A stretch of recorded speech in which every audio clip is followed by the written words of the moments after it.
Jamaah, oh jamaah. Alhamdulillah. Alhamdulillahirrahmanirrahim. Kembali lagi di Islami Twinda, masih di tema kita hari ini. Temen, tapi kok gitu sih? Coba, Asik. Ustaz, Maulana dulu kamu Ustaz. Teman, tapi kok gitu sih? Ustaz. Nyinyir. Teman tapi kok gitu sih? Oh biasa aja. Habib dong. Temen, tapi kok gitu sih? Iya. Nah sekarang kita lanjut ya. Pertanyaan sebelum iklan. Iya. Ini kapan waktunya kita itu bisa memutuskan tali yang namanya persahabatan kita pada teman kita. Karena Allah ini sebenarnya kan melarang yang namanya memutuskan tali silaturahim. Ya kan apalagi kalau kita berkunjung ke tempat teman itu ada pahalanya, ada segala macam. Tapi kan pasti ada alasan-alasan tertentu yang bikin harus putus. Bagaimana Ustaz Maulana mau izin penjelasannya? Baik, ada hal yang sangat penting kita bahas.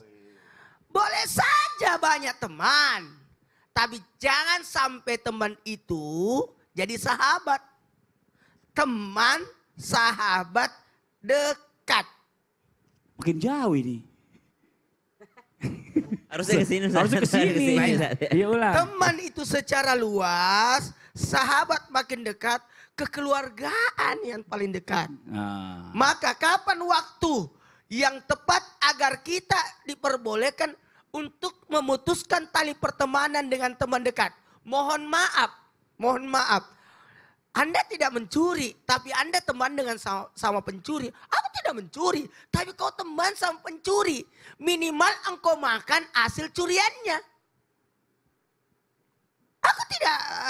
Aku tidak makanya diibaratkan teman itu, maaf saya pinjam kata-kata ini, berteman dengan penjual minyak wangi, minimal engkau kepercikan bau harumnya.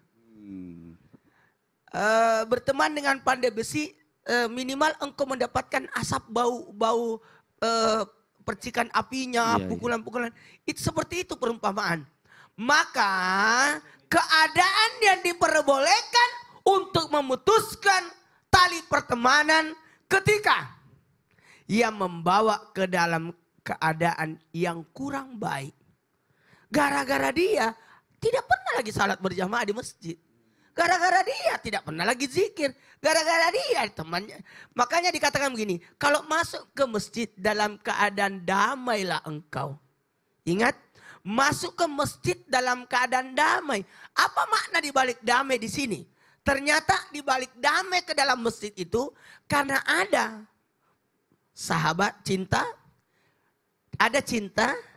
ada namanya, mohon maaf, ada cinta, ada benci. Maka damai itu berada di antara cinta dan benci. Kalau Anda masuk ke masjid dalam keadaan cinta, yang ada Anda tidak pernah bersikir, ngobrol saja. Makanya cari tempat di mana engkau tidak kenalan kiri kananmu. Maka orang yang naik angkot itu damai. Saya di atas angkot nggak ngobrol. Kalau saya ngobrol Ustaz, naik angkot. Nggak Bapak kenal mau kiri kemana? kanan. Gitu. Bapak mau Naik kemana? pesawat, aku damai, nggak mau kenal. Oh. Tidur kan? Tapi kalau kita kenal sama kiri kanan, yang ada kita capek, ngobrol terus. Makanya kalau saya ke perjalanan, satu duduk dengan Mas Fadli. Ya Allah, cari tempat duduk yang jauh deh dari Mas Fadli. Enggak istirahat saya di pesawat. Enggak istirahat di jalan, ngobrol melulu. Kalau di pesawat juga nggak mungkin nanya Ustaz, mau kemana Pak? Lah kita kan satu pesawat. Pak, dari mana Pak? Gitu dong. Dari mana Pak? Makanya Gitu. lebih baik diem aja. Jadi jangan cari teman yang menjerumuskan. Menjauhlah. Boleh kita memutuskan ketika yang yang ini membawa bahaya ini. Bisa merusak ibadah kita. Bisa merusak agama kita. Ada yang ngajakin minum khamar Ya, teman. yang seperti itu. Yang Ah. seperti itu hindari pertemanan seperti itu. Hanya sekedar, tapi bukan untuk jadi sahabat. Karena ini menjauhkan dari rahmat Allah.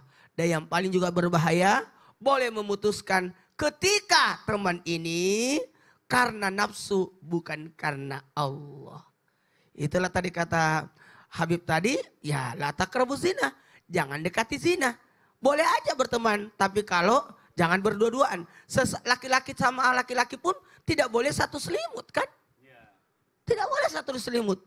Tidak boleh. Mohon maaf, apalagi mohon maaf. Berdua-duaan, berkhalwat, atau bercampur. Aduh. Mandi bareng. Nauzubillah min Aduh. dzalik. Liburan bareng. Iya, tapi emang benar Staycation, sih Ustaz. dalam keadaan kayak gini ya, maksudnya kita pernah Iya. mengalami masa muda, tapi ya maksudnya kebanyakan hal-hal yang tidak baik itu justru kita tahu dari teman. Karena yang namanya orang tua kata guru ngajarin saya pasti yang gini, baik. jangan percayakan wanita itu kepada orang tua. Karena jangan sampai dia ingat pengalamannya, Iya. kebiasaannya. Jangan titipkan anak perempuan itu kepada anak muda. Jangan sampai dia coba-coba. Iya. Jangan titipkan orang yang alim. Jangan sampai dia pintar bertaubat. Nah, ya intinya jangan dititipin orang aja pokoknya ya. Punya anak, enak aja udah urus sendiri. Nah sekarang kita lanjut lagi Ustaz Maulana nih. Ada sebuah tayangan lagi ya. Ini ada sebuah tayangan yang sangat mengharukan ya. Apa itu? Rela meninggalkan pekerjaan demi sahabatnya. Dan kini sahabatnya ini sudah tidak lagi. Ini di tayangannya. Sempat viral seorang pria memperlihatkan kesetiaannya kepada sahabatnya. Lewat akun Facebook Hafiz Muhammad, pria ini mengunggah video baru kala dirinya bertemu dengan sahabatnya sejak kecil. Video yang diunggah itu pada Rabu 30 September 2020 memperlihatkan dengan jelas Hafiz mengunjungi rumah sahabatnya yang cukup jauh. Ia menyebutkan jika dirinya menunda dan membatalkan pekerjaannya seperti meeting demi mengunjungi sahabatnya yang ia ketahui menderita stroke. Namun kabar duka tengah menyelimutinya, sahabatnya telah meninggalkannya untuk selama-lamanya. Kedatangannya bukan lagi menjenguk sahabatnya yang lagi stroke, melainkan menyolatkannya dan menguburkan sahabatnya yang telah meninggal dunia. Ini Masya Allah ya, saya pernah melihat ini di sosial media dan ini sempat viral banget dan saya baca komentarnya ini Masya Allah bangganya, bahagianya punya sahabat yang seperti ini nih ya. Kadang-kadang kita punya sahabat yang namanya sahabat giliran ikutnya senangnya doang. Giliran kita susah kabur semuanya. Nah ini ya Bib ya ini mohon izin nih, kita pasti ya namanya manusia ini pasti punya teman. Dan bagaimana cara kita menjalani sebuah hubungan, pertemanan atau persahabatan itu yang bermanfaat bukan cuma hanya di dunia tapi sampai di akhirat. Seperti contoh-contohnya mungkin dari Rasulullah SAW atau mungkin para sahabat warijin. Betul. Dan yang namanya pertemanan itu kita berharap pertemanan sampai surga. Masya Allah. Kalau sampai akhirat, kalau misah kan misah. Betul. Yang satu betul. masuk surga, yang satu masuk neraka. Yang nikmat itulah pertemanan di dunia dan pertemanan di dalam surga. Iya. Ente pengen ngobrol bareng di sini kan nih? Berdiri Iya kan? atuh. Mau. Oh, Oh, tosi ya. gimana kalau saya beli tosi Habib? Ya, Iya, iya. Apa Waktunya habis tuh jalan Apa terus. Ustadz Maulana, Di Ustadz countdown. Sam. Nah, kita pengen berdiri di sini dan juga pengen berdiri dalam surganya Allah Subhanahu wa taala bareng-bareng ngobrol. Amin. Amin. Bismillahirrahmanirrahim. Allahumma sholli ala sayyidina Muhammad wa ala ali sayyidina Muhammad. Ingat, pertemanan yang bermanfaat sampai di dalam surganya Allah Subhanahu wa taala. Contohnya adalah mereka yang pertama berteman dengan orang-orang yang soleh. Ini adalah satu kenikmatan yang besar. Nikmat yang luar biasa. Mas Padli berteman dengan Ustadz Maulana, berteman dengan Ustadz Ustadz Syam, Syam. dan para habaib dan ustadz-ustadz yang lainnya.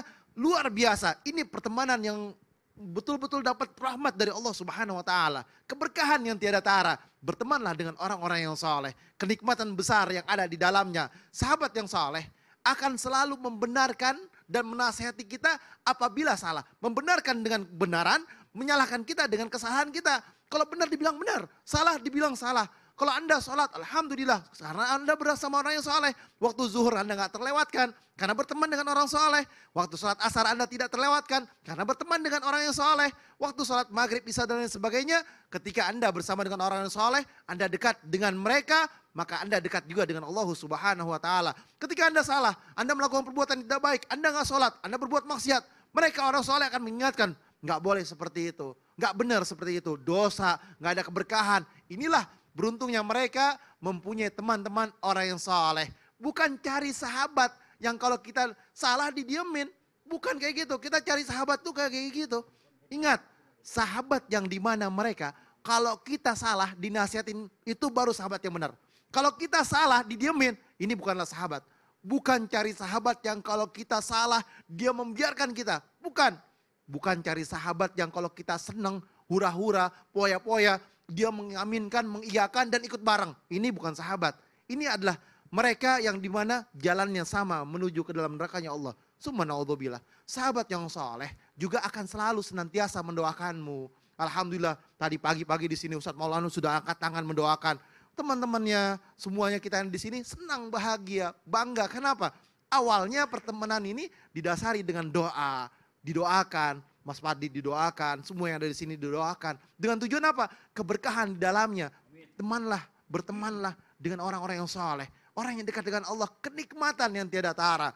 Sifat kesalahan itu menular. Orang yang berkumpul dengan orang soleh, menular kebaikannya, keikhlasannya, kesabarannya, rasa syukurnya. Kita lihat teman kita orang yang soleh. Sebentar dapat rezeki, alhamdulillah ya Allah, alhamdulillah la ni'amillah, alhamdulillah ala barakatillah, alhamdulillah hamdan syakirin, hamdan naimin, hamdan yuafi ni'amahu yukafi mazida. Walhamdulillahirabbil alamin. Senang lihat orang soleh. Ada musibah, innalillahi wa inna ilaihi rajiun. Enggak apa-apa, ini udah takdir ya Allah. Enggak apa-apa, ini mungkin seperti ini. Alhamdulillah masih seperti ini. Ini orang yang soleh. Karena apa? Mengingatkan kita kepada Allah. Dan ketika musibah ingat kepada Allah, senang ingat sama Allah, duduk ingat sama Allah, diri ingat sama Allah, berjalan ingat dengan Allah dan Rasulnya. Inilah mereka orang-orang yang soleh. Sebagaimana tadi Ustaz Sam bilang, almar'u ma'aman ahabbah. Seorang itu akan dikumpulkan bersama siapa? Orang yang dia cintai, orang yang disayangin. Nanti kita nih kalau dekat dengan orang soleh, kita kumpul juga bersama dengan orang-orang yang soleh. Masya Allah. Jadi kalau misalnya jamaah yang di rumah juga merasa dekat dengan kita, insya Allah nanti kita semuanya kumpul lagi di surganya Allah. Masya Allah. Masya Allah, seperti kita begini bikin nih. acara Islam Tindak. Mantap, saya hostnya tetap ya. Ya, kita lanjut lagi nih ya. Jamaah Islami Tindak yang dirahmati Allah, Masya Allah ya. Kan banyak host yang lain. Gak apa-apa, yang lain nonton aja ya kan ya. Ini Ustaz Syam, ini kan kalau kita namanya sahabat itu kan kita kan punya sahabat bukan cuma laki-laki doang. Betul. Saya dulu waktu zaman-zaman saya masih remaja, sahabat saya itu yang namanya wanita juga banyak. Sekarang udah enggak ya? Sekarang udah rata-rata karena udah berkeluarga semuanya udah masing-masing gitu ya kan. Dan kita jarang bertemu malahan sekarang. Nah ini cuma kadang-kadang orang masih bingung batasan-batasan kita bersahabat dengan yang namanya perempuan itu seperti apa. Apakah sebenarnya dibolehkan atau tidak dibolehkan malah. Mohon izin Ustaz Syam. Bismillahirrahmanirrahim. Tabi guruku Habib Utsman, Ustaz Tafadhol, Maulana, Ustaz. serta guru-guru kami yang melakukan Allah Subhanahu wa taala. Bismillahi masyaallah la yasuqul khaira illallah. Bismillahi masyaallah la yasrifus su'a illallah. Bismillahi masyaallah ma kana min ni'matin faminallah. Bismillahi masyaallah la haula wa la quwwata illa billah. Bismillahilladzi la yadurru ma'asmihi syai'un fil ardi wa la fis sama'i wa huwas samiul alim. Amin amin amin ya rabbal alamin. Maka jikalau ditanyakan, bolehkah seorang laki-laki berteman dengan seorang wanita ajnabiyah atau wanita yang non mahram? Dalam Al-Quran disebutkan begini, ba'da naqul a'udzubillahi minasyaitonir rajim. Wal mu'minuna wal mu'minatu ba'dhuhum awliya'u ba'd. Ya'muruna bil ma'rufi wa yanhauna 'anil munkar. ويقيمون الصلاة ويؤتون الزكاة ويطيعون الله ورسوله. Dan orang beriman laki-laki ataupun orang beriman perempuan, mereka itu awliya'u ba'duhum awliya'u ba'd. Mereka adalah teman bagi yang lainnya. Mereka adalah sahabat bagi yang lainnya. Mereka akan saling mengingatkan dalam kebaikan dan mereka akan saling mencegah dalam kemungkaran. Mereka mendirikan salat, mereka menunaikan zakat, mereka sama-sama taat kepada Allah Subhanahu wa taala. Maka dibilang pertemanan boleh-boleh saja. Namun ada batasannya. Satu, jangan pernah berkhalwat. Apa itu berkhalwat? Berdua-duaan dengan yang non mahram, yang ajnabiyah, orang asing ya, yang tidak ada ikatan mahram kepadanya. Siapa saja mahram? Mahram itu adalah tante, ibu, nenek, anak, keponakan, itu mahram. Tapi kalau sudah sepupu itu udah non mahram. Sepupu adalah non mahram, apalagi cuma adik-adikan di sekolah, itu non mahram jelas. Ya kakak-kakaan di kantor, kakak-kakaan di sekolah, maka itu adalah non mahram. Itu yang pertama. Jangan berkhalwat. Berkhalwat itu apa Ustaz? Berkhalwat itu berdua-duaan. Jadi berdua-duaannya bukan hanya di dunia nyata, tapi di dunia maya juga. Direct message, jangan pernah untuk yang namanya pesan langsung. Saya beberapa ada teman ya, dahulu sebelum menikah kami akrab, tapi setelah menikah ini tanpa bermaksud menceritakan apa yang kami miliki. Kalau menelpon yang perempuan itu saya speaker biar ada jihan di samping. Nah gitu, jadi subhanallah supaya menghindari yang namanya berdua-duaan. Itu yang pertama. Yang kedua, ketika kita mempunyai teman yang lawan jenis, urusannya harus urusan yang profesional. Misal, ya kalau nggak boleh berdua-duaan gimana dengan dokter Ustadz? Dokter misalnya mengobati pasiennya, lawan jenis, maka itu diperbolehkan. Maksudnya apa? Supaya menghindari yang namanya fitnah, mungkin ada perawatnya satu atau terbuka pintunya. Subhanallah. Kemudian apalagi yang harus diperhatikan selain berdua-duaan, kemudian jaga perasaan dengan cara jangan foto berdua, sama aja dengan berdua-duaan ya. Kemudian apalagi jangan sampai ada sentuhan ya. Mungkin di Indonesia masih lazim bersalaman gitu ya. Subhanallah, bahkan Nabi tidak pernah menyentuh yang non mahram baginya. Jangan pernah menyentuh yang non mahram bagi kita karena benar-benar dilarang oleh agama kita. Pertemanan tidak pernah dilarang dalam agama kita. Bahkan datang sahabat juga, sahabiah perempuan bertanya kepada baginda Nabi SAW, jangan bercampur baur. Sebagaimana baginda Nabi SAW ketika mengkode jamaah perempuan itu dengan beri salam assalamualaikum, mereka langsung menjawab waalaikumsalam lalu beranjak pergi. Kenapa? Berarti ini kode dari Nabi bahwa jamaah laki-laki mau datang, berarti mereka disuruh pulang duluan. Masya Allah. Ya jangan juga kayak zaman sekarang ini kan, udah kayak adikku sendiri digandeng. Iya ini kakakku. Iya. Kakak, gue gitu ya kan. Tetap aja ya kan. Apalagi gak ada hubungan darah. Ini Masya Allah buat sama Islam yang ada di rumah, mohon maaf ya. Ini kadang-kadang memang kita ngeliat kenyataan seperti itu. Nah yang ada di rumah nih, yang belum bertanya boleh kirim pertanyaan sekarang. Setelah ini kita akan kembali lagi menjawab pertanyaan-pertanyaan yang ada di sosial media di segmen Tanya Dong Ustadz ya. Jadi yang di rumah jangan beda-beda channel, tetap di Islam itu Indah. Jamaah, oh jamaah. Alhamdulillah. Kayak adikku sendiri.